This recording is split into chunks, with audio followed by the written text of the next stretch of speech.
Interesting जरूर है, लेकिन आपको पता है कि ये जो पर्टिकुलर डिस्कशन हम लोग कर रहे हैं, फाइनेंस का डिस्कशन, राइट, इसमें शॉर्ट लिस्टिंग में चैलेंजेस है। ठीक है, you all know that. Straight forward पहले दिन मैंने आपको बता दिया था ये वाला point, that short listing is a challenge in this particular one. So what we need to understand is that there are three things that we will be discussing here. तीन चार चीजें हम लोग यहाँ पर डिस्कस करेंगे. पहली बात हम डिस्कस करेंगे दैट व्हाट इज वैल्यूएशंस. ठीक है. Second will be discussing about FP and profile. Third, credit management. And fourth is fund accounting. ठीक है. सो ये ब्रॉड डिस्कशन जो हमारा रहेगा वो इन चीजों पर रहने वाला है, राइट. अब सबसे पहले हम बात कर लेते हैं वैल्यूएशंस की. तो before we start the session, valuations आप लोगों को एज अ करियर, पहले एज अ करियर हम लोग डिस्कशन कर लेते हैं और उसके बाद फिर इसके डिटेल में जाएंगे. Valuation, as you all know that it's a fantastic career to be in. अगर आप investment banking, private equity, startup consulting, ये सब चीजों के बारे में सोचते हो, तो valuation is that particular session that will be talking about. तो वैल्यूएशन बोल लो इसको, इस सेशन को आप बोलो इन्वेस्टमेंट बैंकिंग रिलेटेड, इसको बोलो इक्विटी रिसर्च रिलेटेड. सारे डिस्कशन हम लोग इस प्रोफाइल में करने वाले हैं. अब ये तो खैर पूछने की बात ही नहीं है, जब भी मैं स्टूडेंट से बात करता हूँ सबसे पहली बात उनकी यही रहती है कि we want to build our career into finance. Finance में हर कोई एक्साइटेड रहता है, हर कोई चाहता है कि हम लोग अ, कहीं ना कहीं इसमें अपना करियर स्टार्ट करें. ठीक है. लेकिन you all know that there are limitation in this case. यहाँ पर कंपटीशन आईआईएम्स के स्टूडेंट्स से सबसे ज्यादा रहती है. तो इंडस्ट्री में इस पर्टिकुलर रोल के लिए बहुत ही कम वैकेंसीज है. ठीक है. और ये जो कम वैकेंसीज है, अगर आप देखोगे कोई भी प्राइवेट इक्विटी डिवीजन, तो उसमें आपको जनरली प्राइवेट इक्विटी फंड में मिलेंगे 20 से 25 लोग, 20 to 25. बस इतनी बड़ी ही टीम होती है. सो कहने की बात यह है कि यहाँ पर हमारे पास अपॉर्चुनिटी जो है, अपॉर्चुनिटी ऐसे देखी जाए तो इस टीम की लिमिटेड छोटी साइज होने के कारण अपॉर्चुनिटीज कम हो जाती है. और this is a mix team of people who are from engineering background. कई लोगों को वो डायरेक्टली आईआईटी से पिक कर लेते हैं. यानी कि उनको ऐसे लोग चाहिए जो केवल फाइनेंस के एक्सपर्ट ना हो, जो बिजनेस के भी एक्सपर्ट हो, टेक्नोलॉजी के भी expert. For example, if someone has formed fund into telecom, किसी ने टेलीकॉम का फंड बनाया जिन्होंने सोचा है कि हम लोग केवल टेलीकॉम की कंपनीज में इन्वेस्ट करेंगे, तो अब उनकी टीम में आप देखोगे कि there are people who are from technology background. आधी टीम उनकी होगी जो टेक्नोलॉजी बैकग्राउंड की होगी, और आधी टीम होगी जो बिजनेस से रिलेटेड अंडरस्टैंडिंग रखती है. तो that's why there is a competition from both the sides. जो सब्जेक्ट मैटर एक्सपर्ट है उनसे भी कंपटीशन मिलती है हमको इस फील्ड में, और ऑफ कोर्स फाइनेंस साइड से तो मिलती है. ठीक है. लेकिन फिर भी जैसे हम लोगों ने बात करी है कि आप लोगों को अगर इस फील्ड में जाना है तो इसके रास्ते जो है वो रास्ते ये हैं कि you can start with due diligence.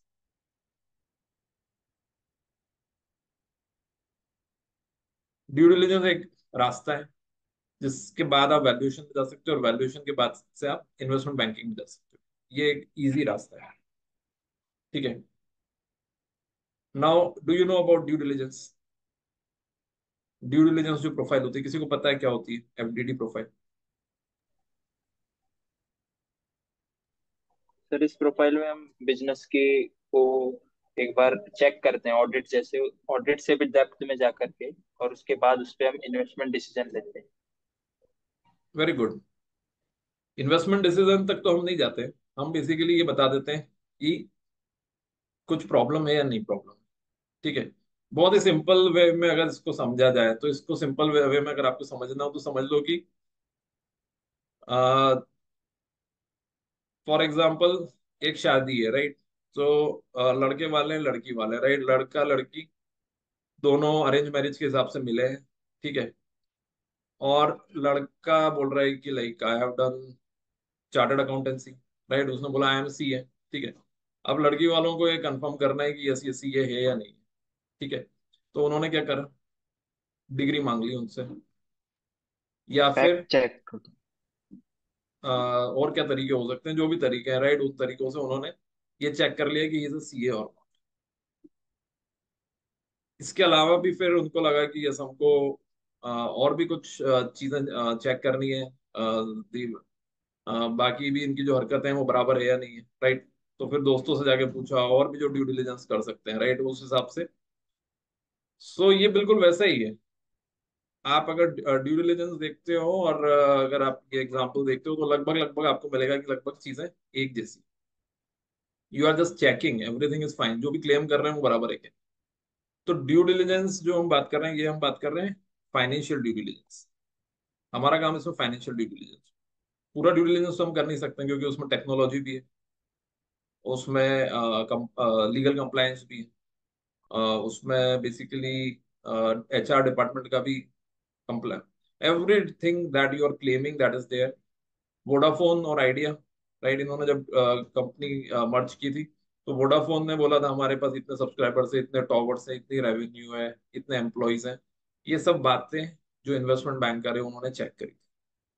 वो इन्वेस्टमेंट बैंकिंग की जो टीम होती है काफी बड़ी टीम होती है, जैसे आपने देखा होगा एक M&A टैक्स करके भी एक डिपार्टमेंट होता है। तो वो क्या करते हैं, वो बेसिकली टैक्स कंप्लायंसेस चेक करते हैं। तो you are a part of the entire deal.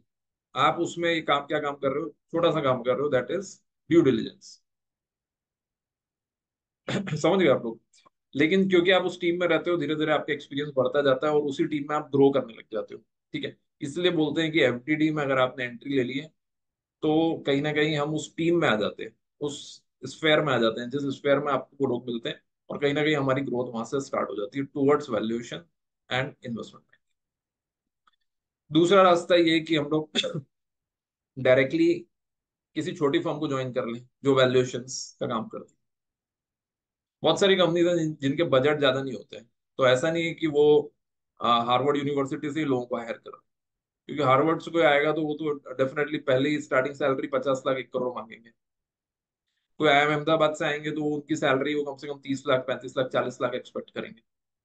लेकिन फंड्स को तो ऐसे लोग चाहिए ना जो थोड़ा सही उसमें काम कर ले, ठीक है। तो वहां पर फिर आपका मौका आपको मिल सकता है, जहां पर आप थोड़ा सा जो Tier 2 काइंड ऑफ फंड्स है, नए नए फंड्स हैं जो अभी अभी इमर्ज हो रहे हैं, अपने आप को बड़ा करने की कोशिश कर रहे हैं, तो ऐसी जगह पे भी अगर आप जाते हो तो वहां पर ये सब काम मिलता है। But of course they will not be able to pay you much. CA firms आप देखते हो, बहुत सारी CA firms are into this one. They are also trying कि वो भी इस तरह की फंडिंग और प्राइवेट इक्विटी साइड में अपने आप को एक्सपांड कर सके। तो if you are adventurous, you are looking for something different in your career, और ये मैं आपको क्लियर बोल देता हूँ कि ये रास्ता अगर आप ले रहे हो तो you have to be ready with taking chances in risk. Risk, और आप रिस्क टेकर करो, थोड़ा चांस ले सकते हो अपने करियर में, तो फिर आपको इसमें आगे बढ़ना चाहिए। और अगर आपको लग रहा है नहीं हम तो बहुत ही सेफ खेलना चाहते हैं, CA बन गए, यस यही अपने आप में सबसे बड़ी एडवेंचर थी, आप तो लाइफ में एकदम स्टेबिलिटी चाहिए, ठीक है, तो फिर इसमें जाओगे। इसमें there can be an number of things, ठीक है। सो इसमें अगर आपको जाना है तो या तो Tier 2 फॉर्म्स सर्च करो वैल्यूएशंस की, या फिर ड्यू डिलिजेंस करके सर्च करो, और आपको इसमें मौके 100% कहीं ना कहीं मिल जाएंगे, ठीक है। बस अपने CTC की एक्सपेक्टेशन कम कर देना, CTC बहुत ज्यादा एक्सपेक्ट मत करना बस। लेकिन ये भी मैं आपको गारंटी दे सकता हूँ इस चीज की कि ये एक ऐसी प्रोफाइल है जिसमें अगर आपने अच्छा करना स्टार्ट करा तो sky is the limit. Any profile which you are taking and that profile is offering you into front end, मतलब where you are bringing the business for the company, वो आपको बिल्कुल सर पे उठा के रखेगी कब, क्योंकि आप ही बिजनेस लेकर आ रहे हो। यू आर फ्रंट एंडिंग, ठीक है। तो I know people who are like drawing extraordinary in this particular profile, extraordinary मतलब वी कैन नॉट इमेजिन इतना पैसा वो लोग बना रहे हैं इस प्रोफाइल। और उसका सीधा सा रूल है, क्योंकि आप कंपनी को 1 करोड़ रुपए कमा के दोगे तो company will not mind you give you कि चलो ठीक है 20% इनको दे दो, तो 20 लाख रुपए दे दिया हो। आप कंपनी के लिए 200 करोड़ कमा के दे रहे हो तो company will not mind you give you 4 crore 5 crore. तो जो वोडाफोन आइडिया की डील हुई है that is in millions dollars, million of dollar की डील हुई है। लोग जो इन्वॉल्व थे वो मुश्किल से 12-15 लोग थे। Every one must have earn great amount of this thing. So ये वाला गेम पूरा इस तरीके का है। और इसके लिए अगर हमको जाना है सीटीसी, अगर आप सोचोगे तो स्टार्टिंग सीटीसी तो मैं नहीं बोलूंगा कि बहुत एक्स्ट्रॉर्डनरी आप एक्सपेक्ट करो, लेकिन ग्रोथ जैसे जैसे इसमें आप इन्वॉल्व होते हो ग्रोथ इज वेरी, ठीक है। I work for Bank of America, you all know that. 9 months की मैंने इंटर्नशिप इंडस्ट्रियल ट्रेनिंग करी थी वहां पर। Although I was not into investment banking department but I was in the foreign exchange treasuries department, जिसका काम ही होता था कि जिसको भी फॉरेन एक्सचेंज की रिक्वायरमेंट है Bank of America was giving foreign exchange to them, ठीक है। The packages that were offered at that time जब आई was in the bank, right, काफी टाइम हो गया है, yes, almost 15 years before.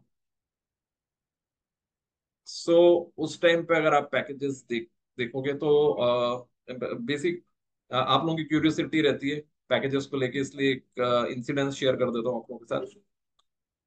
So when I was completing my industrial training, I completed that and then I thought कि I want a job in corporate, ठीक है। तो मैंने तो corporate ज्वाइन कर लिया, I joined in Idea Cellular। लेकिन I have met with my senior maybe after I think 2-3 years, I met him कि क्या चल रहा है।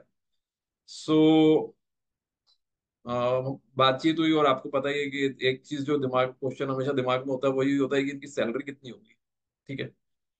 सो आई आस्क्ड हिम कि व्हाट इज योर मतलब व्हाट इज द इंक्रीमेंट, थोड़ा घुमा के पूछा मैंने उनको सवाल कि आपको इंक्रीमेंट किस हिसाब से मिलता है बैंक, क्योंकि कॉर्पोरेट में तो मुझे पता था कि कॉर्पोरेट में तो 8%, 10%, 15%, बस इसी रेंज में हम लोग चल रहे हैं। तो आई आस्क्ड हिम कि क्या वहां पर किस तरह के पैकेजेस हैं।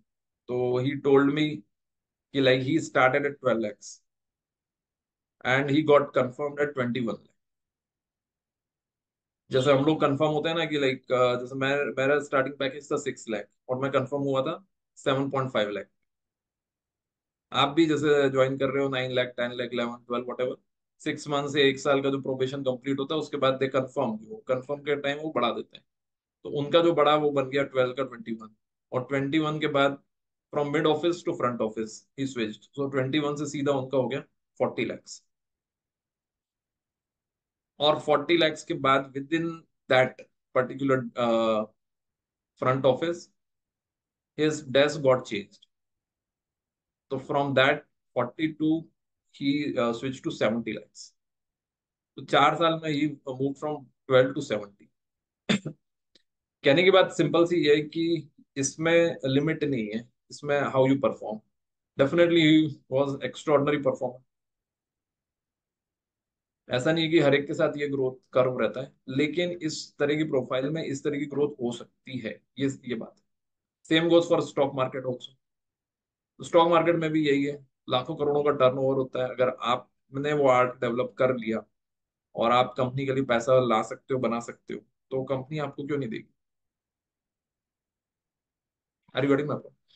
सो ये उस तरह की प्रोफाइल्स हैं, ठीक है, इसमें कोई लिमिट नहीं है। आप लोगों का एक स्टैंडर्ड क्वेश्चन होता है कि इस प्रोफाइल में ग्रोथ है या नहीं है। तो to answer your question very simply, जिस प्रोफाइल को हम लोग ज्वाइन करने वाले हैं उसमें 8%, 10%, 12% यही ग्रोथ है। आप कॉर्पोरेट ज्वाइन कर लो, आईओसीएल ज्वाइन कर लो, आप जेएसडब्ल्यू ज्वाइन कर लो, आप गोल्डमैन ज्वाइन कर लो, फाइनेंशियल रिपोर्टिंग में कोई सी प्रोफाइल ज्वाइन कर लो, आप ऑडिट फर्म्स ज्वाइन कर लो, आप बैंक के क्रेडिट मैनेजर बन जाओ, कुछ भी डिफरेंस नहीं है। 8 ट्वेल्व ट्वेल्व, ज्यादा ज्यादा कंपनी ने कुछ बम्पर बड़ा प्रॉफिट बना लिया तो 15%। 8 से 15 के बीच में मान के चलो। ठीक है, तो ये ग्रोथ है every year.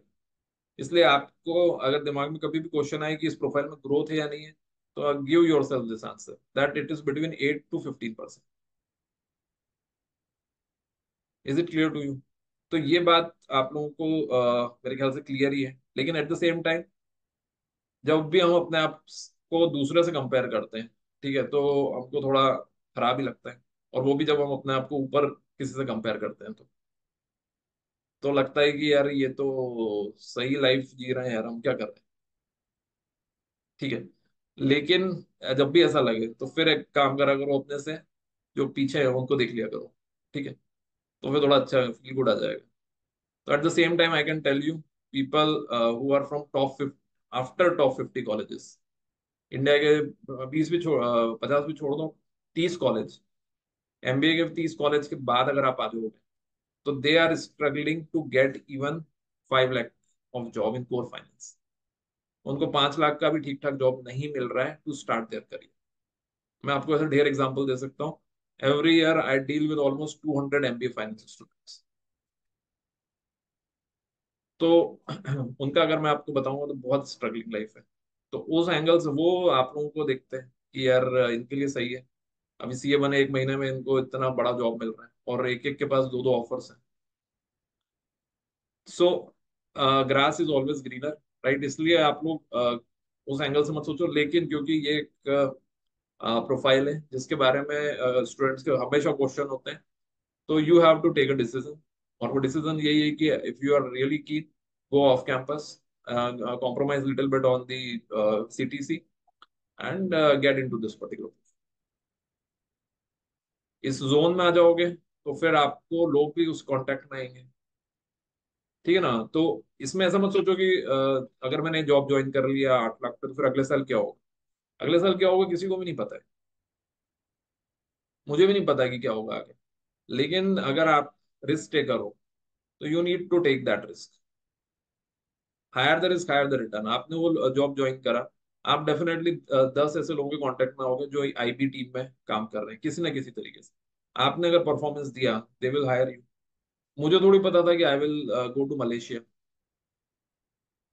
And when I was working for a startup, कहीं ना कहीं मैं उनके कांटेक्ट में आया, जो मलेशिया में जो टीम थी, जो हमारी कंपनी का ड्यू डिलिजेंस कर रही थी। I got in touch with them, they liked my work, they offered me, I went over there. तो आगे का कुछ पता नहीं होता है कि हम कब किसके कांटेक्ट में आ जाए, लेकिन you have to be in that zone. आप जिस जोन में हो, सपोज आप टैक्स में हो, आप टैक्स में हो तो you will get in touch with taxation people. If you are into banking, you will get in touch with banking. So ये चीजें रहेगी इस तरह से। ठीक है। So career wise, are you clear on this part?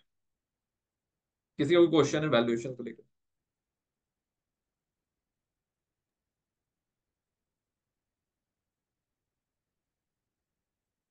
ये पार्ट क्लियर हुआ सभी को? कोई क्वेश्चन हो आपका तो बताएं।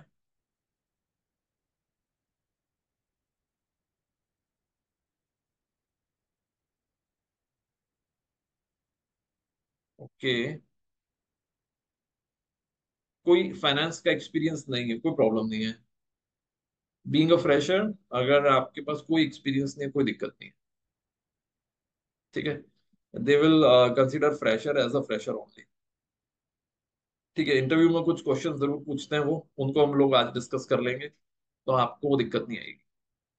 ठीक है, ये पूरा ही एरिया ऐसा है फाइनेंस का जिसमें करीब करीब किसी को भी एक्सपीरियंस नहीं है। अगर है भी तो वो इतना ज्यादा नहीं है कि आप इंटरव्यू क्रैक कर पाओ। आपको पढ़ना ही पड़ेगा। ठीक है, so this is valuation part is clear. इसी तरह से एफपी एंड है, और इसी तरह से credit management end fund accounting, right? ये सब हम लोग डिस्कस करेंगे।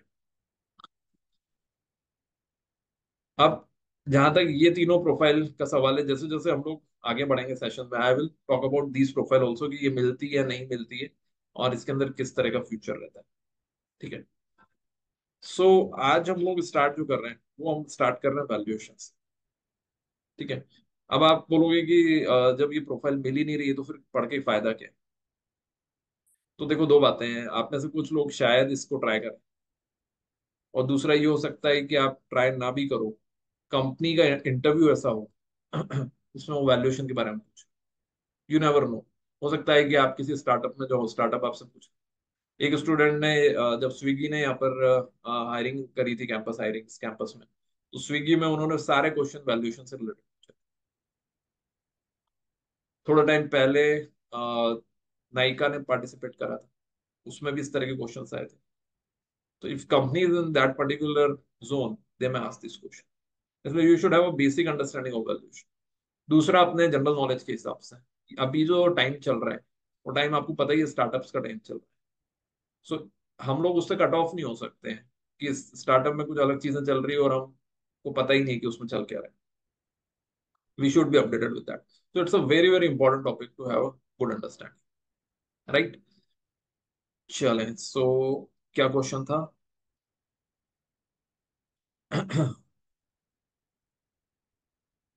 एफडीडी और इक्विटी रिसर्च और वैल्यूएशन एंटर किसके थ्रू होना चाहिए? जिसके भी थ्रू मिल जाए, आइडियली मतलब easy entry is through FDD. ठीक है। नाउ अब वैल्यूएशन के जब क्वेश्चन हम लोग ले रहे हैं, right, so again I will ask all of you, if you can turn on your videos. ठीक है, तो वीडियोस ऑन कर लीजिए, so that we can make it interactive and this will be a two-way interaction. Yes, everyone, please. So my question to all of you is that if you are,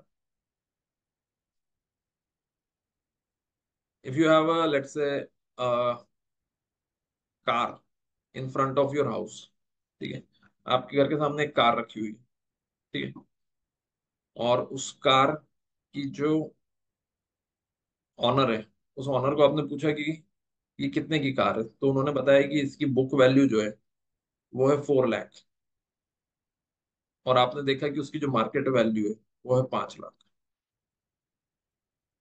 ठीक है, आपके घर के सामने एक car रखी हुई है, और आपने उसका जो ऑनर है उनको पूछा कि बेसिकली ये बताइए कि इसकी वैल्यू कितनी है, तो उन्होंने बोला इसकी जो बुक वैल्यू है वो 4 लाख है, और मार्केट वैल्यू आपने निकाल ली 5 लाख।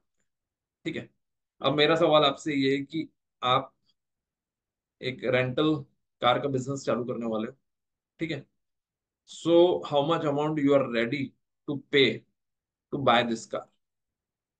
ठीक है, सोच के आंसर देना, क्योंकि of course I will be asking you cross questions.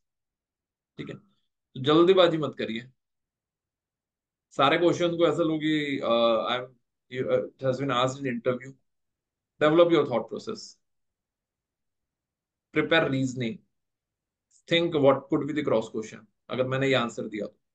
ऐसे करके सोच के समझ के फिर आंसर दो। क्वेश्चन क्लियर है सबको? चलें, अब बताइए कौन आंसर करेंगे, और वीडियोस ऑन करें प्लीज। यस, बताएं, परिधि।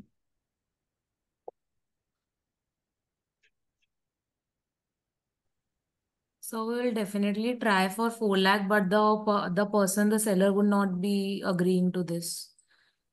Okay, So actually, yeah. Try for 4 lakhs, but it could be, it might be 4-5 lakh also, all right. Yes. Okay, good. Yes, संयुक्त आप बताएं।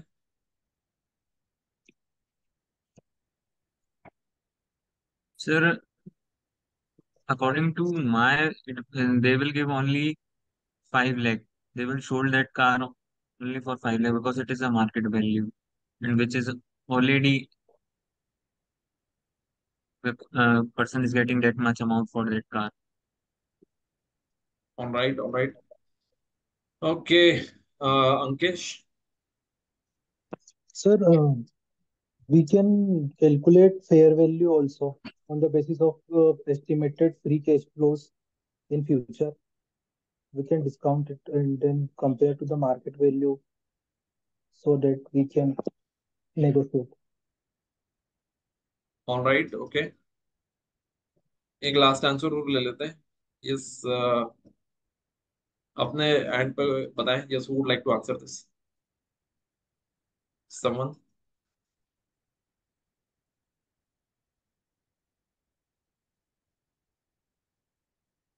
कितने में आप इसको बाय करोगे?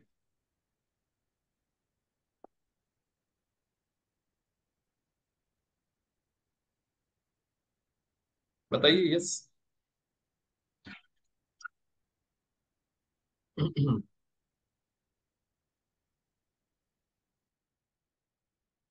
All right, okay, so you should have some answer, right? Now we have got two three answers. First answer is 4 lakh, second is maximum 5 lakh, ठीक है। लेकिन आपको क्वेश्चन क्लियर सुनना है, समझना है। The real question behind this is, ये question नहीं है कि how much amount they are ready to sell at it at, ये कहाँ पूछा गया। ये पूछा है कि आप कितने में रेडी हो बाय करने। तो हम तो 1 रुपए में भी रेडी हो सकते हैं, क्या दिक्कत है, 1 रुपए में खरीद लो। आप कितना देने के लिए रेडी? तो हम तो हमेशा ये कोशिश करते हैं ना, कोई चीज फ्री में मिल जाए। और अगर कोई फ्री में दे तो उनको बोला कि एक और है क्या, राइट, दो दे दो, ठीक है। सो कहने की बात ये है कि we are always ready to buy it at minimum, right. 4 lakh 5 lakh तो बुक वैल्यू मार्केट में, जो सेलर है उसके बारे में क्यों सोच रहे हो? आप कितना रेडी हो, कितना में रेडी, ठीक है। तो now we have to compute. खैर ये तो एक थियोरेटिकल बात है कि आप 1 रुपए में खरीदने के लिए रेडी हो। You will be paying this person based on your calculation. और आपका कैलकुलेशन क्या है बेसिकली? यू आर, जैसे मैंने बताया क्वेश्चन में, that you will be starting your rental business. तो जो अंकेश ने आंसर दिया, right, this is the best answer. क्या आंसर दिया इन्होंने? Basically we have to see that how much economic benefit that will be generated from this particular car.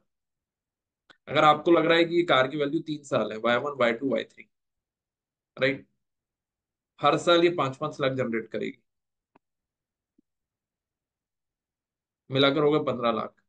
But of course ऐसे होता नहीं है, we have to discount each cash flow to present value, right. तो ये मिलाकर आ जाता है suppose 10 lakh. तो I can generate 10 lakh from this car. तो I will be ready to pay even 7 lakhs, 8 lakhs, 9 lakhs। मेरी रेडीनेस है 7 लाख तक भी मैं रेडी हूँ। वो बोलेंगे कि नहीं मैं तो नहीं बेचूंगा, तो मैं बोलूंगा चलो कोई बात नहीं, मैं आपको मार्केट वैल्यू से भी ज्यादा देता हूँ। तो उनका थोड़ा सा फिर लगे, उनको लगेगा कि ये तो अच्छी बात है, ये तो अच्छा कस्टमर है, 5 लाख से भी ज्यादा देने के लिए रेडी है। फिर भी वो थोड़ा आनाकानी करेंगे, राइट। फिर आप बोलोगे ठीक है मैं 7 लाख देने के लिए भी रेडी हूँ, 8 लाख देने के लिए भी रेडी, फिर तो दे ही देंगे वो आप, ठीक है। That means you are ready to pay even 10 lakhs। That was the question and that is the concept behind valuation. यही वैल्यूएशन। और यही अगर 5-5 लाख की जगह हम लोग केवल 1-1 लाख निकाल रहे होते इसमें से, तो overall I would be drawing only 3 lakhs। और उसको मैं अगर डिस्काउंट करता तो might be I was getting only 2 lakh. 2 lakh ही मिलता मुझे। तो 2 लाख अगर मिल रहा है मुझे, तो क्या मैं 4 लाख दूंगा? No, not at all. मैं 1 लाख से ज्यादा दूंगा भी नहीं इस कार के लिए, क्योंकि मुझे मिल ही 2 लाख रहा है उसके बाद। So the entire decision is based on how much value I am perceiving from this particular asset, future economic benefit that will be generated from that this particular asset, that is the valuation of this particular business, ठीक है। और यही कारण है कि आपने देखा है कि फेसबुक ने व्हाट्सएप को कितने में खरीदा? $19 बिलियन। पूरी दुनिया ने बोला कि कोई मतलब नहीं, इतना हाई वैल्यूएशन आप दे रहे हो, it's a waste of money, right. उस टाइम पे फेसबुक की वैल्यूएशन कितनी थी? $100 billion. Facebook itself was valued at $100 billion, उसने $19 बिलियन पे कर दिए थे छोटी सी कंपनी के लिए, because they saw value in that business. हर एक ने उसको क्रिटिसाइज करा था, इनफैक्ट फेसबुक के शेयर्स डाउन हो गए थे जिस दिन ये डील हुई थी। लेकिन अगर आप देखोगे 7 साल में फेसबुक को क्या हुआ, फेसबुक ग्रो 7 टाइम्स। फेसबुक का वैल्यूएशन हो गया $700 billion. Are you getting my point? So कहने की बात ये है कि ये जो डील्स होती है मार्केट में, ये डील्स आपके हाथ में, valuation is in your hands. These are only indication, book value, market value, how much value that you will be generating from this, that is the whole scenario. And that's why the most common and acceptable method for valuation is DCF model. Like, अगर आपको कोई पूछता है कि हम startup को कैसे value करें, तो आपका क्या आंसर होना चाहिए? DCF model, most common, most acceptable and most reliable method. DCF method, right, discounted cash flow. Because ये क्या कर रहा है ये इसी तरीके से कंप्यूट कर रही है वैल्यू, डिस्काउंट कर रही है वो कैश फ्लोज को जो फ्यूचर इकोनॉमिक बेनिफिट जनरेट करके दे. ठीक है. कॉन्सेप्ट क्लियर है सब लोगों को? यस. सो अगर आपसे पूछा जाए कि what is the meaning of valuation, so valuation is nothing but the future economic benefit that you will be generating from that particular business और फ्रॉम दैट पर्टिकुलर शेयर और that particular asset in its entire useful life. उसकी पूरी useful life में जो benefit आप generate कर रहे हो, दैट इज द वैल्यूएशन. ठीक है. अब अगर मैं आपसे पूछता हूँ कि what is the value of chartered accountant, fresher chartered accountant, कितनी वैल्यू होगी आपके हिसाब से एक fresher chartered accountant terms of monetary terms? वैसे तो आप लोग अनमोल हो, राइट, लेकिन फिर भी अगर वैल्यू टर्म्स में बात करें तो क्या वैल्यू होगी मनी टर्म्स में?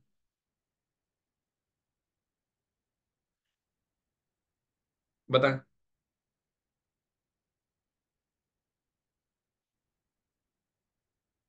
बताओ Lincoln.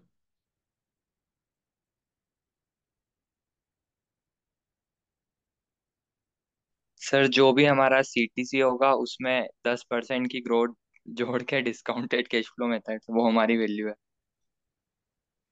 Yes, very good answer. ICI के हिसाब से 9-10 लाख रुपए पर साल के किसके हिसाब से? हिसाब से हाँ, आईसीआई आईसीआई सर, आईसीआई ने जो मिनिमम कोटेशन दिया उसके हिसाब से 9-10 लाख रुपए पर साल। 9-10 लाख रुपए. हाँ, कितने लोगों को लग रहा है कि हमारी वैल्यू 9-10 लाख से?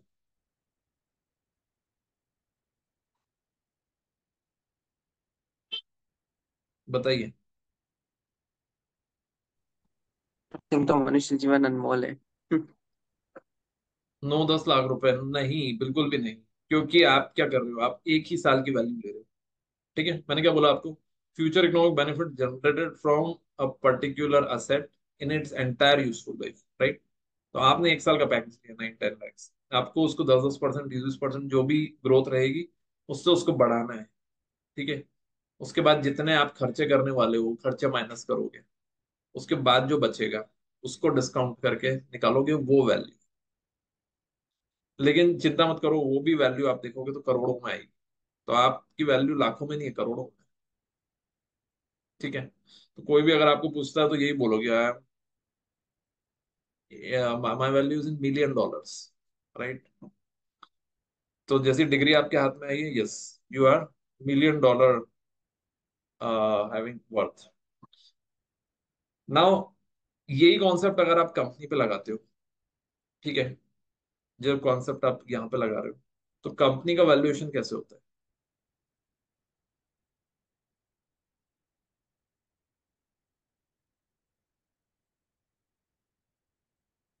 कंपनी का कैसे होगा valuation?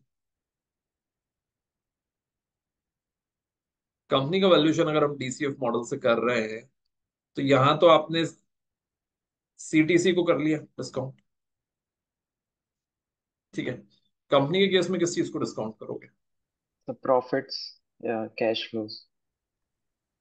Free cash flows basically, Cash not flow. Profits. Sir projected comparable company find करेंगे और उसके बेसिस पे उसका जो इकोनॉमिक वैल्यू आएगा वो इस कंपनी पर लगा देंगे. सर अपनी अरे अरे अरे, कंपनी कहाँ चले गए? ये किसका आंसर था कंपेरेबल वाला? संयोग। सर मेरा. संयोग सही। अरे अरे अरे, कहाँ निकल गए यार आप? अभी तो हम DCF मॉडल की बात कर रहे हैं, अभी कंपेरेबल मेथड कहाँ आ गई यहाँ पे? इसलिए वीडियो ऑन रखो, वीडियो ऑन रखो. क्या है कि खाते पीते और ऐसे अटेंड करोगे ना तो वैसे ही होगा फिर। ओके सो अभी हम किसकी बात कर रहे हैं, डीसीएफ मॉडल की बात कर रहे हैं। डीसीएफ में जो डिस्काउंटिंग करने वाले हो, जो फ्यूचर इकोनॉमिक बेनिफिट है, वो किससे रिप्रेजेंट होते हैं? What is the representation of benefit here in this particular method? Free cash flow to the firm. Free cash flows, very good, right. So DCF में दो टर्म है, एक तो है डिस्काउंट और दूसरी है कैश फ्लोज। और ये कैश फ्लोज कौन से? फ्री कैश फ्लोज, ठीक है। सो बताएं यस हमेशा कैसे निकाला जाता है फ्री कैश फ्लो?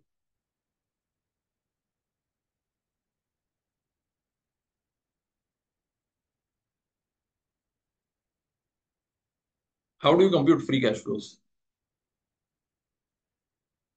प्रॉफिट निकालने के बाद टैक्स को माइनस करके जो अवेलेबल रहता है कंपनी के पास फंड। हम्म, तुषार आप बताइए।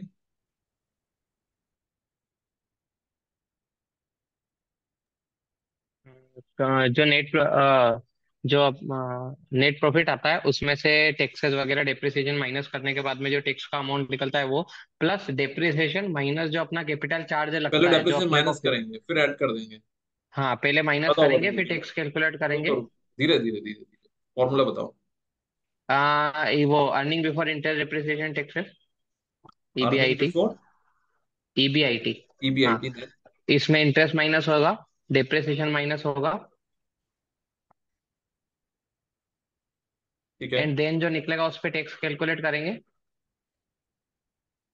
जो निकलेगा, हाँ, ओके, क्या निकलेगा ये? जो मतलब भी निकलेगा, ये ओके, एक्स अमाउंट ये निकला। EBT EBT. ओके, इसमें वन माइनस टैक्स करा, फिर क्या करेंगे? हाँ, एंड फिर डेप्रिसिएशन वापस ऐड करेंगे। एंड एंड डेप्रिसिएशन, में उसमें से जो अपना कैपिटल चार्ज रहता है जो अपन वर्किंग कैपिटल और उसके लिए खर्चा करते हम्म हैं फिक्स असेट के लिए, उसको हम्म, माइनस करेंगे, ये अपना free cash flow to the firm आ जाएगा।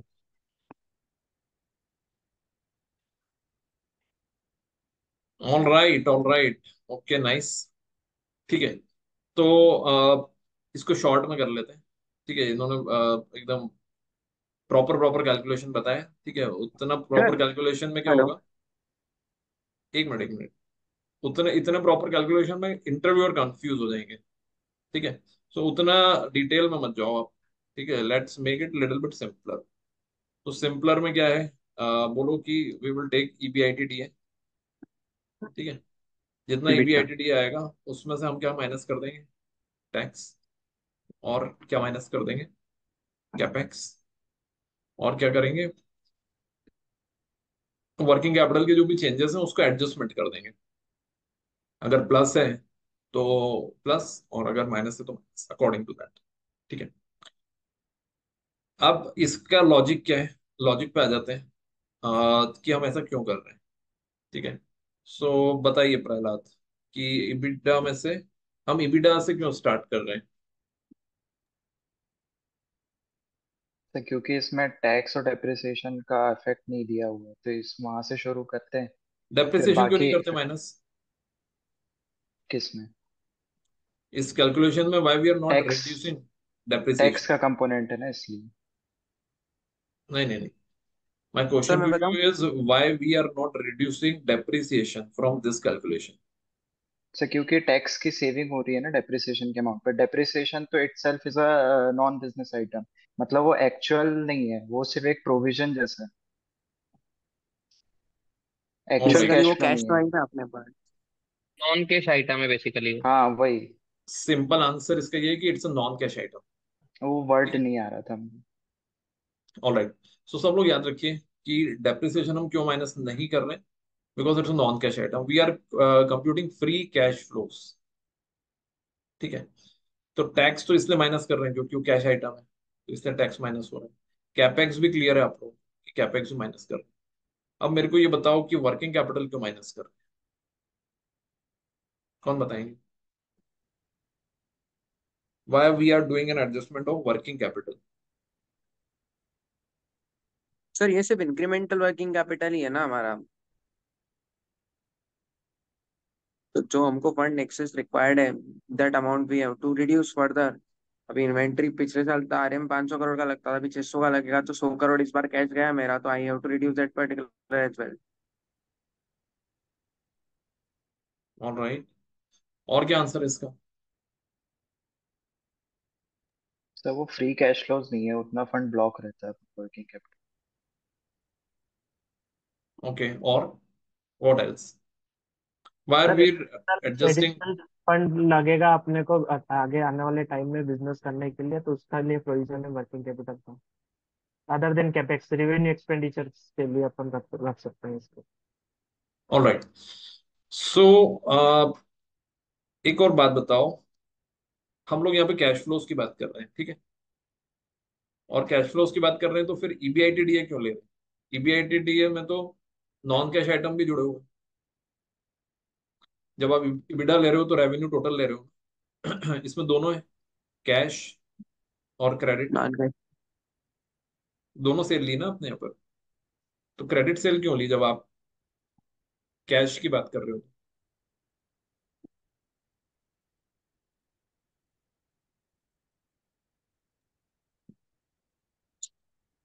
Sir I think it is not the actual cash. वो कैश का जो मीनिंग है ना, free cash flow to the firm, वो कैश फ्लो का मतलब कैश मत ये कैश नहीं है कि करेंसी मिले कि नहीं मिले।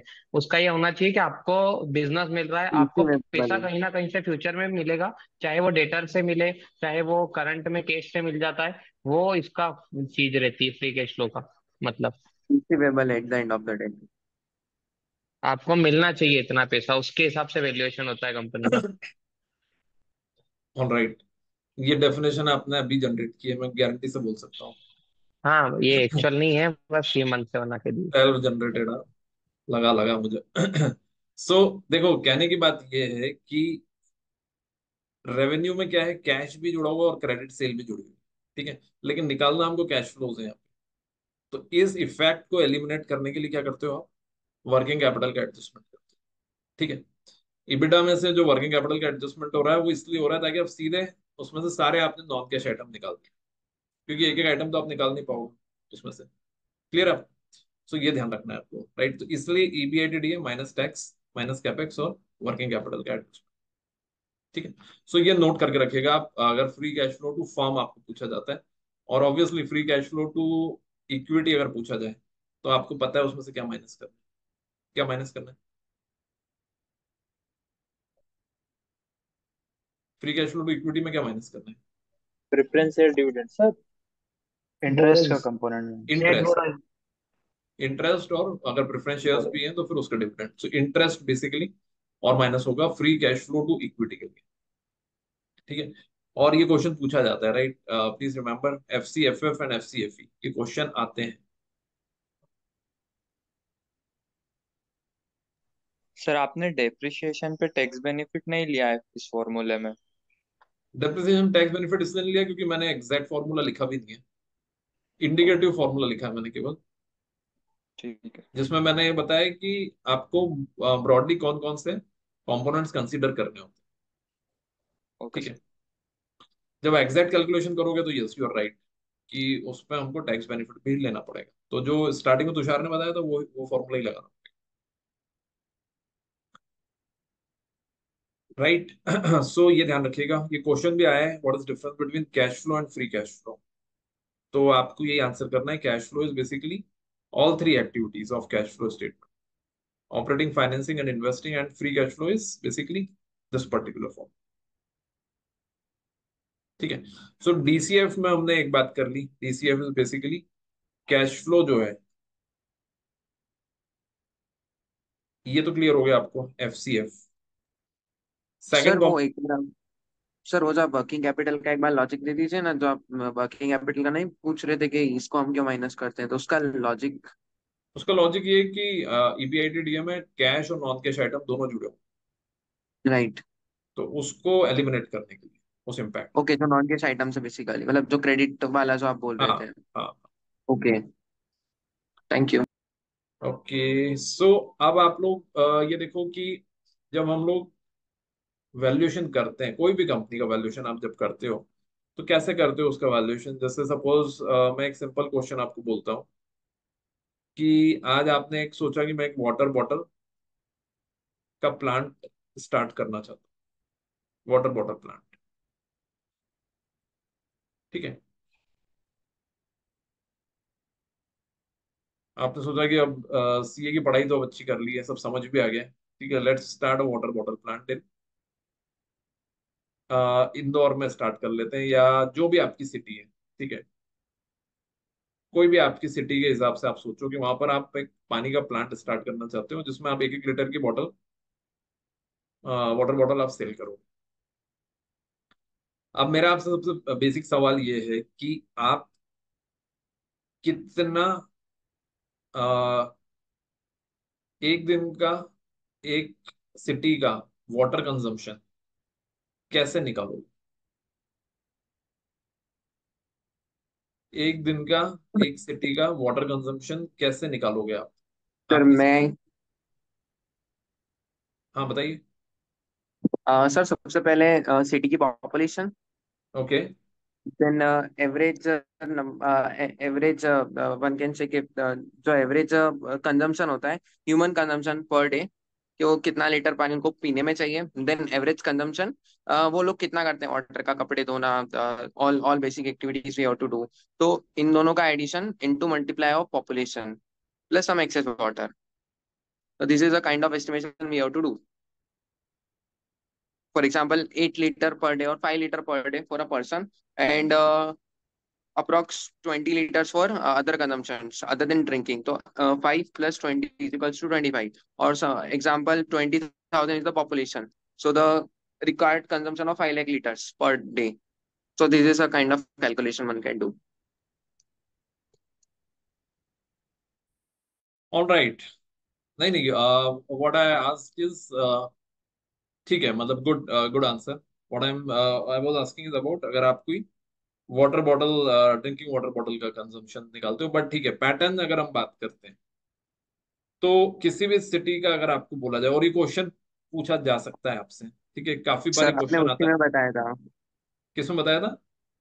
उसी उसी 2020। ओ, अरे यार, बड़ा याद है आपको। सो कहने की बात ये है कि ये मैनेजमेंट कंसल्टेंसी के इंटरव्यूज और और भी इंटरव्यूज में ये क्वेश्चन पूछा जा सकता है कि आपकी सिटी में आपकी पेट्रोल का कंजम्पशन कितना है, एक सिटी में overall how many litres of petrol are consume. ठीक है, और बिजनेस प्लानिंग जो होती है वो बिजनेस प्लानिंग इसी तरह से होती है, that we basically calculate the demand. तो आप जब इन्वेस्टमेंट बैंकिंग की प्रोफाइल के बारे में सोच रहे हो, तो सबसे पहली चीज जो आपको आनी चाहिए वो आनी चाहिए business planning, how you can plan a business, and for that you have to compute the demand. तो डिमांड कैसे निकलेगी? अगर इंटरव्यू में आपसे पूछा जाए, तो इंटरव्यू में आप यही करोगे, और एक्चुअली भी ऐसे ही किया जाता है। जब मैं तिकोना डिजिटल में था, तो हमको ये पूछा जाता था कि आप कितने सब्सक्राइबर्स लेकर आओगे अगले साल, राइट, कितने को कैटर करोगे। तो कहाँ से स्टार्ट करते थे हम लोग? हम लोग ये स्टार्ट करते थे कि इस पर्टिकुलर टाउन की पॉपुलेशन कितनी है। फॉर एग्जाम्पल मुंबई, तो मुंबई की उस टाइम पॉपुलेशन 2 करोड़ थी। तो 2 करोड़ पॉपुलेशन है, एक एक घर में हम लोग एवरेज 5 लोग भी लेते हैं, करीब करीब 40 लाख हाउस होल्ड हो गए, 40 लाख घर हो गए। तो हर घर में बेसिकली ब्रॉडबैंड की अगर रिक्वायरमेंट देखी जाए, तो जो ओवरऑल यूनिवर्स है वो 40 लाख का हो गया। अब उन 40 लाख में से मान लो कि 20% लोग are not able to afford तो उनको हटा दिया आपने। 30% लोग आपने वो हटा दिए जिनके पास ऑलरेडी है, कनेक्टिविटी है, तो वो माइनस कर दिए। फिर जो बचेगा, फिर उसको हम लोग अपने टारगेट ऑडियंस की तरह लेके फिर बताते हैं कि यस दे कैन। सो कहने की बात ये है कि for what ever thing this question comes in front of you, आपको कंफ्यूज नहीं होना है। पहले हम लोग एक क्वेश्चन पूछते थे कि बताओ आपकी सिटी में टोटल ब्रिक्स कितनी है। Are you getting my point? ये क्वेश्चन हम पूछते थे काफी सारे कैंडिडेट्स हैं। अपनी सिटी में एक अप्रोक्सीमेट बताओ कि ब्रिक्स कितनी है, ईंटें कितनी है। उसका भी क्या तरीका, अब लोग उसमें तरह तरह के आंसर देते थे कि हम लोग म्यूनिसिपल कॉर्पोरेशन के पास जाएंगे। अभी म्यूनिसिपल कॉर्पोरेशन के पास जाओगे, कुछ नहीं होगा उससे, और कितनी कितनी म्यूनिसिपल कॉर्पोरेशन में जाओगे। अभी तो आपको पहली बात तो इंटरव्यू में आंसर देना है, तो रफ कट नंबर देना है, कैसे करोगे उसका answer? Again same thing, population, population से निकाल लोगे कितने घर होंगे, हर घर का एक एवरेज स्क्वायर फीट अज्यूम करोगे, और एक स्क्वायर फीट में कितनी ईंटें लगती है, उससे उसको मल्टीप्लाई करके इस तरीके से आपके थॉट प्रोसेस को वो चेक कर रहे हैं, ना कि आपकी accuracy. Are you getting my point?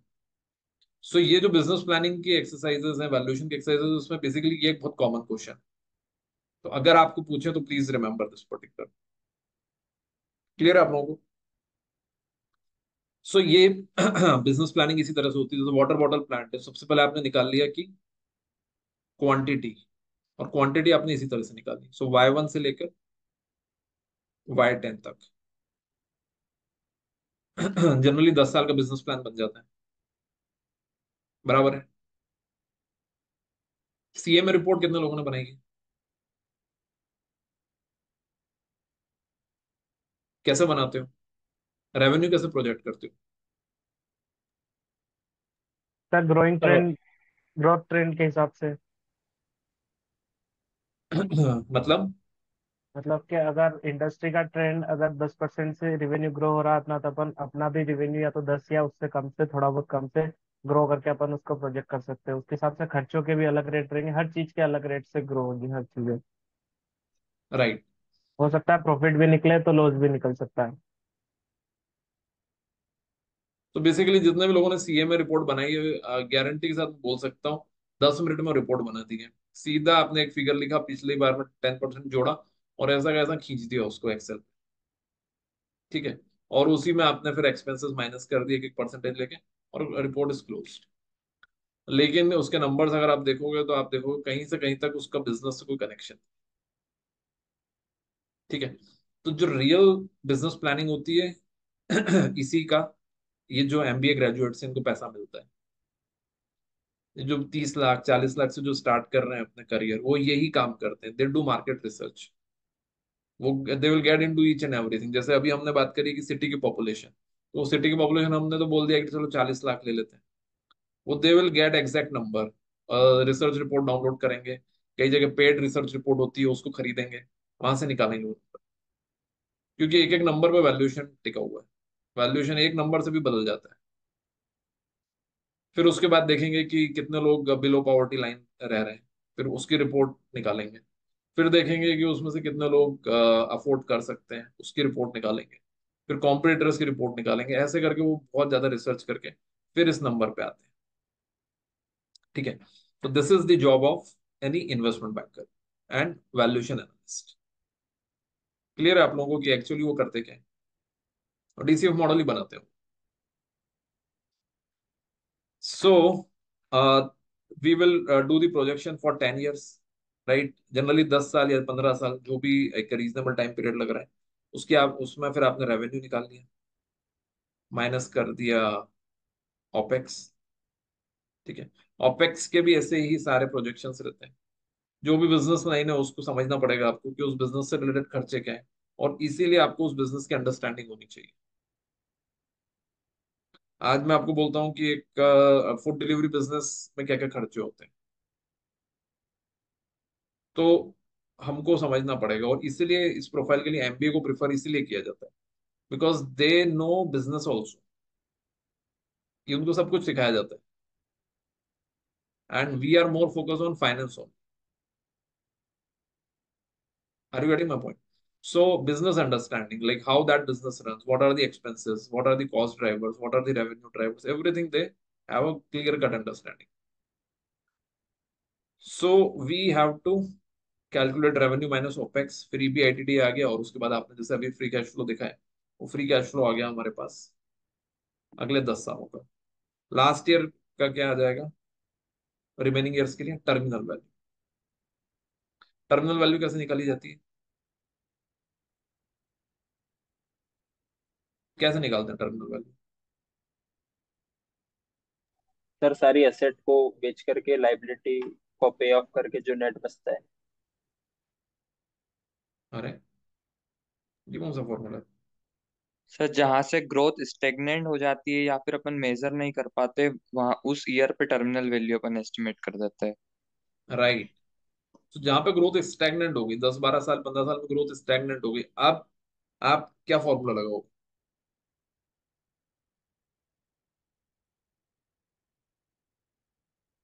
Hmm. Sir जो भी FCF डिवाइडेड बाय जिस जो जो भी कांस्टेंट डिस्काउंट रेट से परपेचुइटी अपन। या ग्रोइंग परपेचुइटी? हाँ CFD वो। 1 + G divide by KFC -G।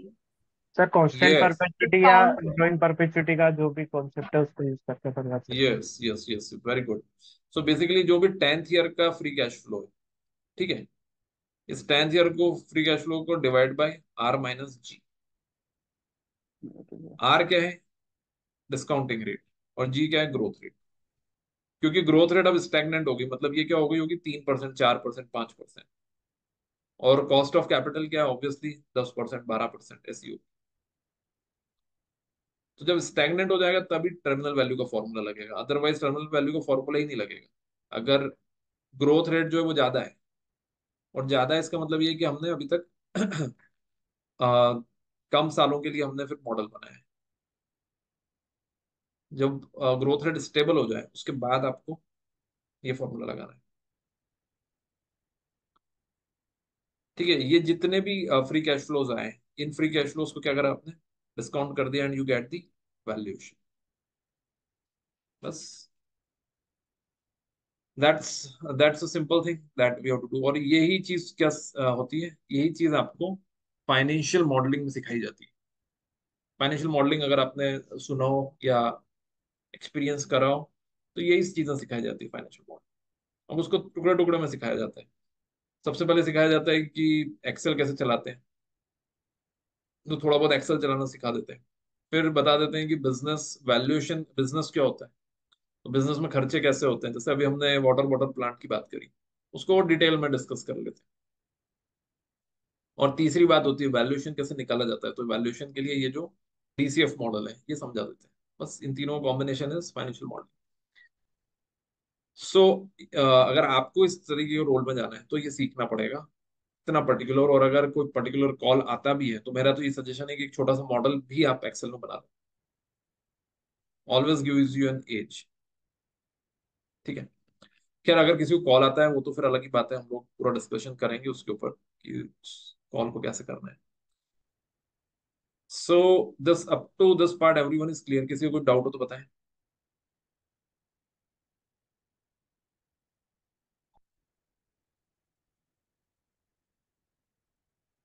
बोलिए।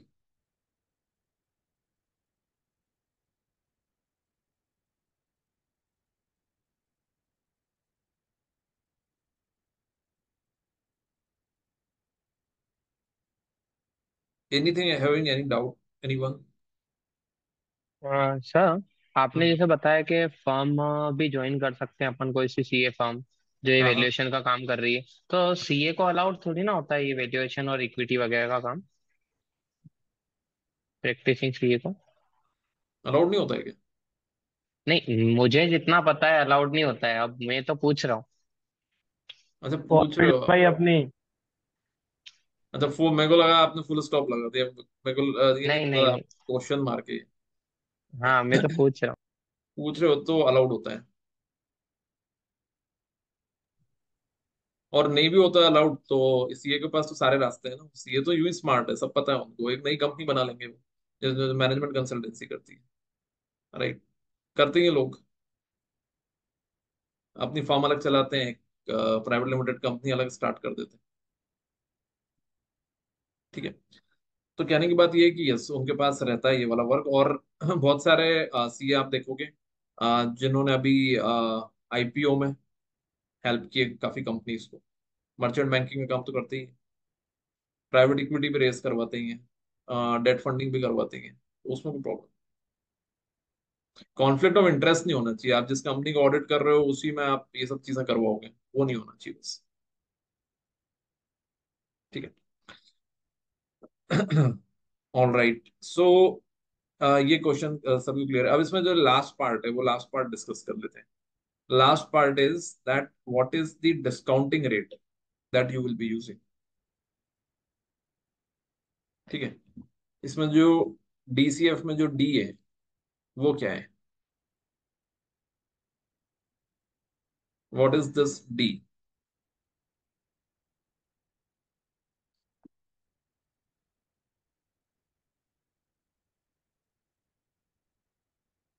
बताइए।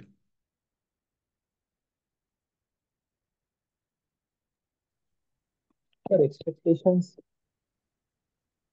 एक्सपेक्टेशन क्या मतलब होता है एक्सपेक्टेशन का? WACC Expectations यूज means करेंगे। return on investment, what they are expecting.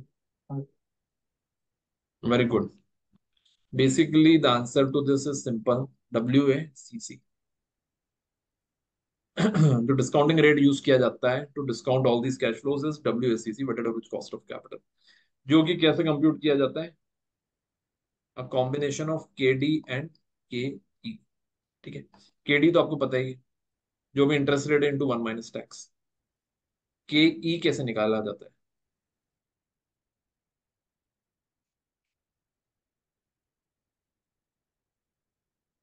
How do you compute cost of equity? Just think about it, give me a second.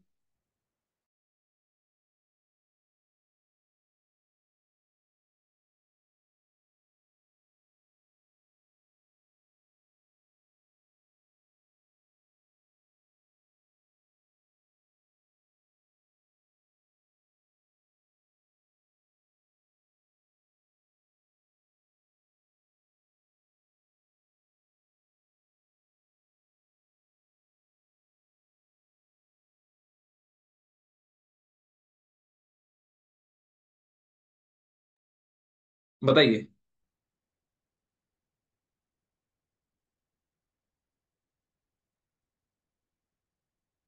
अरे इतना क्यों सोच रहे हो? Cost of equity. Sir RF plus beta RM minus RF से निकाल सकते हैं। यस, रिस- KE is basic cost of equity is nothing but CAPM model. ठीक है, CAPM मॉडल से आपको निकालना है simple, RF plus RM minus RF into beta. Yes, इससे क्या पता चल जाता है? इससे इक्विटी शेयर होल्डर की एक्सपेक्टेशन पता चल जाती है। And cost of equity is nothing but expectation of equity share holders. Clear है सभी को? सो इक्विटी, कॉस्ट ऑफ इक्विटी निकालने के ऐसे बहुत सारे तरीके हैं, लेकिन जैसे DCF model like common model है, उसी तरीके से कॉस्ट ऑफ इक्विटी निकालने का सबसे कॉमन मॉडल कौन सा है? CAPM model. ठीक है, चलिए ग्रेट, अच्छी बात है, यू पीपल आर क्लियर। तो सर इसमें बीटा का कैसे करते हैं, मतलब कोई अनलिस्टेड पब्लिक कंपनी या प्राइवेट कंपनी है तो उसका बीटा कैसे कैलकुलेट करेंगे रियल लाइफ में? रियल लाइफ में बेसिकली बेंचमार्क्स ले लेते हैं, सेक्टरल बेंचमार्क्स। जैसे कोई टेलीकॉम में कोई कंपनी है और उसी से रिलेटेड कोई बिजनेस स्टार्ट कर रहे हैं, तो उस कंपनी का बीटा ले लेते हैं और उसमें फिर कुछ रिस्क ऐड कर देते हैं, रिस्क परसेंटेज। तो डेफिनेटली होता है एस्टिमेट के बेसिस पे ही है अनलिस्टेड के लिए, लेकिन लेते पहले इंडस्ट्री बेंचमार्क। ठीक है। अब मुझे बताओ कि बीटा का मतलब क्या होता है? What is beta? बीटा मतलब सर रिस्क फैक्टर, रिस्क कि फैक्टर। कितने कितने सिस्टमेटिक। टाइम्स हमारा और क्या अप आंसर जा हो सकता सकते हो, डाउन, वोलेटिलिटी सर। है? Volatility, okay. सर मार्केट में। Beta represent systematic risk. ये मतलब मार्केट और कंपनी के बीच का रिलेशन रिप्रेजेंट करता है कि मार्केट अगर कितना ऊपर या नीचे जा रहा है तो हमारी कंपनी के शेयर कितने ऊपर नीचे। Yes, sensitivity of a market. Very good answer. Yes, correlation between market return and the company's return, right? Beta is a representation of correlation between market return and the company's return. अब अगर मैं बोलता हूँ कि beta 2 है, इसका क्या मतलब हुआ? If the beta of a company is 2, बताइए, ये संस्कार, आप बताइए। Yes sir. What is the meaning of beta is 2? What does that mean? Beta is two. हाँ, तो उसका मतलब क्या हुआ? सर अगर बीटा टू है, मतलब इसका मतलब ये है कि जैसे मार्केट ने नेगेटिव मूव करा है, अपने कंपनी के शेयर या उससे टू मतलब double time two time effect करेंगे। सपोज मार्केट में मूवमेंट आया 10% का और हाँ। आपकी कंपनी का बीटा है 2, तो अच्छा। आपकी कंपनी में कितना मूवमेंट आएगा? 20% का सर। 20% का भी आ सकता है और 5% का भी आ सकता है, करेक्ट?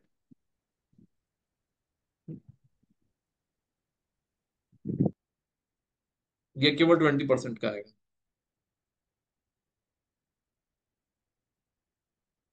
बोलिए। सर 20% ही आएगा क्योंकि मार्केट से पॉजिटिवली रिफ्लेक्ट कर रहा ना। अगर नेगेटिव टू होता तो होता ना 5। Alright.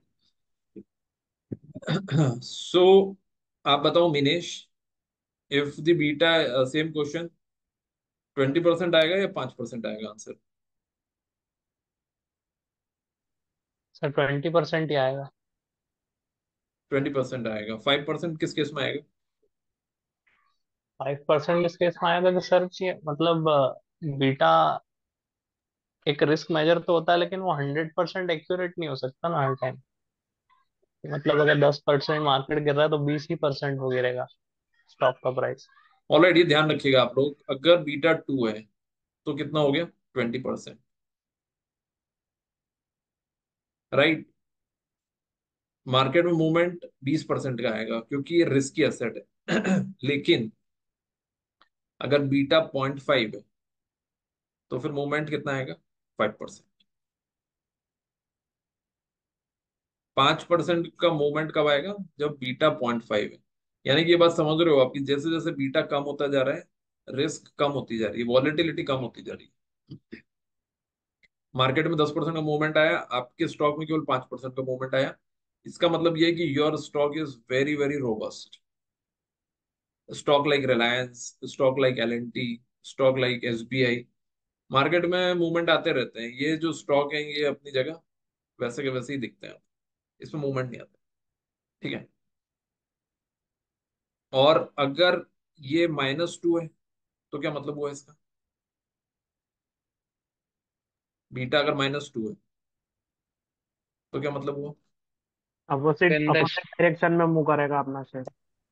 Opposite direction, very good. अगर मार्केट ऊपर 10% गया तो आपका स्टॉक -20% जाएगा, मतलब ऑपोजिट डायरेक्शन में 20% डाउन हो जाएगा, एंड वाइस वर्सा। ठीक है। और अगर बीटा आपका 0 है तो उसका क्या मतलब हुआ? No effect sir. कोई कोई भी सिस्टमेटिक रिस्क है ही नहीं कंपनी की जो मार्केट से कोरिलेट कर पाया था। Right, very good. So basically the answer to that is that the company is risk free. क्योंकि सीएपीएम मॉडल में क्या हो रहा है? RF plus RF minus RF into beta. Beta ही 0 हो गया, मतलब क्या हो गया? केवल रिस्क फ्री कंपनी के रेट जितना आपका रेट हो गया उसका। So it's become risk free company if the beta is 0। ठीक है। सो ये क्वेश्चंस कई बार पूछ लिए जाते हैं related to beta, please remember that. I hope you have noted down.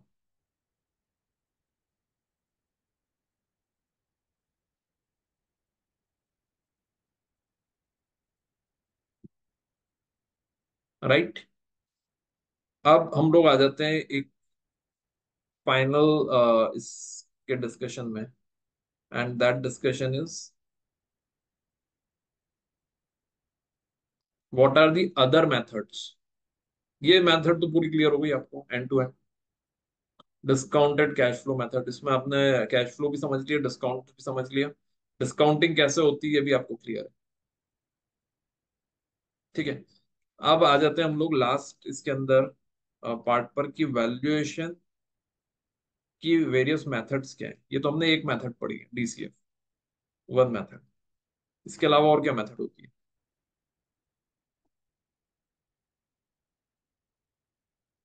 Sir एक पी मल्टीपल मेथड होती है। पी मल्टीपल मेथड, इसको बोलते हैं comparable method. Enterprise value method. Enterprise value method नहीं होती है वो, इससे डीसीएफ से वही निकलता है, एंटरप्राइज वैल्यू निकलती है। Enterprise value is nothing but market capitalisation. Method और कौन सी होती है डीसीएफ के अलावा, comparable economic method? Value added. Economic value added, EVA, ठीक है। और क्या होती है? Net asset method, net asset method, fair market value value. Added. Sir super profit method, super profit. एक मेथड और होती है that is earnings dividend discount. Capitalisation भी होती है। अर्निंग वाली जो मेथड है वो कंपेरेबल में आ गई, ठीक है। जनरली अगर आप देखते डिविड हो, अगर आपसे पूछा जाए तो DCF, comparable, net asset method और डिविडेंड डिस्काउंट, ठीक है। अब किस केस में कौन सी एप्लीकेबल होगी या एप्लीकेबल की जा सकती है, इसमें कोई ऐसा हार्ड एंड फास्ट रूल नहीं है, लेकिन फिर भी अगर हम मोटा मोटा बात करें तो डीसीएफ जनरली स्टार्टअप्स, क्योंकि इसका डेटा अवेलेबल नहीं है आपके पास, तो फिर हम लोग प्रोजेक्शन करते हैं, जैसा अभी मैंने आपको बताया, प्रोजेक्शन, बॉटम्स अप प्रोजेक्शन करने पड़ते हैं, इसके अंदर रेवेन्यू निकालना पड़ता है, कॉस्ट निकालनी पड़ता है, सब कुछ कैलकुलेशन करोगे। तो in this one dividend DCF model, लेकिन एस्टेब्लिश के लिए भी निकालते हो। एस्टेब्लिश के लिए क्यों निकालते हैं हम? क्योंकि रिलायंस की प्राइस अभी सपोज 3100 रुपए है, और आपको लग रहा है कि ये तो मार्केट वैल्यू है, मुझे देखना है कि ये फ्यूचर इकोनॉमिक बेनिफिट के हिसाब से कितनी वैल्यू हो। तो सपोज आपने निकाल लिया कि इसकी वैल्यू तो 3500 रुपए आ रही है, इसका मतलब क्या है, आपने कंक्लूजन निकाला it is an under valued stock, आप उसको खरीदने का रिकमेंडेशन दोगे। और यही प्रोफाइल होती है इक्विटी रिसर्च एनालिस्ट। वो कंपनी का शेयर मार्केट में प्राइस देखते हैं और फिर अपने हिसाब से मॉडल बनाते हैं, उस मॉडल में देखते हैं कि कितनी प्राइस है, और सजेशन देते हैं लोगों को कि खरीदो या बेचो उसको, राइट। सो अगेन उसमें भी क्या काम आ गया आपको, डीसीएफ मॉडल। डीसीएफ मॉडल इसीलिए सबसे ज्यादा कॉमन मॉडल है for all kind of investment banking related profiles, ठीक है। दूसरी मेथड है कंपेरेबल मेथड। कंपेरेबल मेथड में क्या करते हो आप, दूसरी कंपनी का मल्टीपल यूज कर लेते हो। जैसे कि मैंने अगर आपको बोला कि आईटी सेक्टर का प्राइस अर्निंग मल्टीपल है 20, पी मल्टीपल, सबको पता है P multiple, price to earning ratio, वो 20 है। और विप्रो कमा रही है एक साल में 10 करोड़ रुपीज फॉर एग्जाम्पल। सो विप्रो का वैल्यूएशन कितना होगा?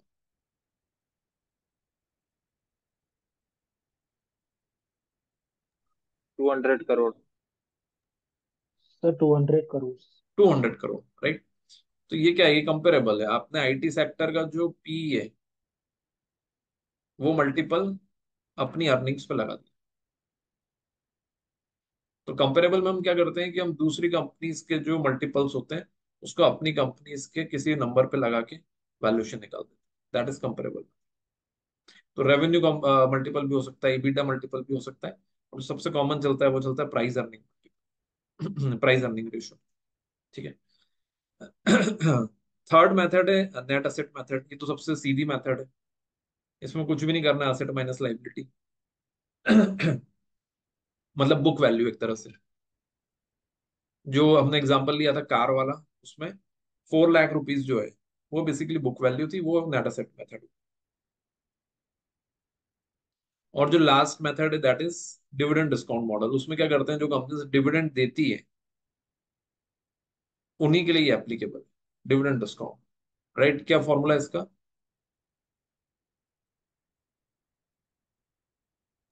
Dividend upon K E minus G. K E minus G, D D one D. D1 upon K E minus G, right. Dividend discount model, ठीक है। तो वो कंपनी जो डिविडेंड देती है उनके लिए ये मॉडल परफेक्ट है, ठीक है।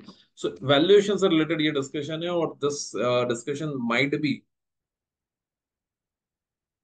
applicable for you if you are appearing for such kind of profile, but still it's a good thing to have understanding of all these things, क्योंकि मार्केट में अगर आप देखते हो तो वैल्यूएशंस और स्टार्टअप्स, यही बातें सुन रहे हो आप ज्यादा करके, रोज शार्क टैंक पे ये चीजें आती हैं, तो उन सब के वैल्यूएशन कैसे निकाले जाते हैं, इसी तरह निकाले जाते हैं, ठीक है ना। तो ये ऐसी चीज है जो being a chartered accountant you should always have a understanding about. भले ही आप इस फील्ड से जुड़े हुए नहीं हो तो भी आपको अंडरस्टैंडिंग होनी चाहिए। और इकोनॉमिक टाइम्स में एक पेज आता है डिसरप्शन एंड स्टार्टअप्स, ठीक है, वो पेज को ट्रैक करना चाहिए आप। उससे पता चलेगा कि मार्केट में चल क्या रहा है, फ्यूचर किस चीज की तरफ जा रहा है, राइट, क्योंकि उसमें सारे वो डील्स आती हैं जो अब हो रही हैं मार्केट में। तो रोज देखोगे, रोज कोई ना कोई कंपनी किसी को खरीद रही है, किसी ने फंड उठाया है। तो कौन सी ऐसी कंपनीज है, कौन से ऐसे सेक्टर्स हैं जिसमें ये सब चीजें हो रही है, right. It's a very good thing to regularly read, because it will help you to understand what is happening in the market and what is the future of the world, right. So valuation से related ये सब चीजें हैं, लेकिन फिर भी अगर कोई आपको और कुछ सवाल हो तो मुझे बताएं, will answer, try to cover that particular.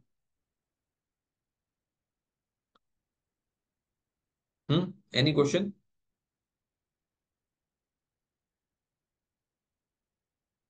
All right, so great. Sir, हाँ बोलिए। जैसे आपने ये बताया कि इंटरव्यू के लिए अपने को ये चीजें प्रिपेयर करनी है, जैसे एफआर के लिए अपन ने कोई से इंडेक्स सिलेक्ट करे, ऐसा एएफएम में भी है क्या? मतलब कि ये पर्टिकुलर चैप्टर्स अपन रीड कर लें अच्छे से तो उससे मतलब अपने को इंटरव्यू में हेल्प होगी? क्योंकि जनरली ये जितने भी आपने बताया ये सिक्योरिटी वैल्यूएशन, कॉर्पोरेट वैल्यूएशन के चैप्टर से रिलेटेड है। मतलब ऐसा है कि डिपेंड करता है कौन सी प्रोफाइल के लिए आप जा रहे ओके। हो, मतलब इसको जनरलाइज नहीं कर पाएंगे, डिपेंड ऑन द प्रोफाइल, ठीक है। लेकिन जितनी भी प्रोफाइल आती है कैंपस के अंदर, हम लोग सारी ही प्रोफाइल का जो कुछ भी है एफएम से रिलेटेड डिस्कशन है, सारी कुछ कर लेंगे, ठीक है। तो I think tomorrow again will be a full fledge session on this one, and then might be we may need one more session, ठीक है। डिपेंड करता है कि हम कितना फास्ट जाते हैं कल उसके ऊपर, ठीक है। कल आप लोगों का एक और सेशन रहेगा कॉर्पोरेट फाइनेंस पे, और उसके बाद परसों, जैसा मैंने आपको ऑलरेडी इन्फॉर्म किया हुआ है, कि हम लोग इनकम टैक्स का सेशन करेंगे, ठीक है। तो परसों सुबह ज्वाइन करना है, राइट। मैं उसका एक इंटीमेशन ग्रुप पर डाल दूंगा, right. So one day your class will be in the morning, right. Okay, so great, thank you very much. मेरे ख्याल से ये वाला पार्ट सबको क्लियर है। कल अब हम लोग फाइनेंस के दूसरे पार्ट जो है उसको डिस्कस करेंगे, ठीक है।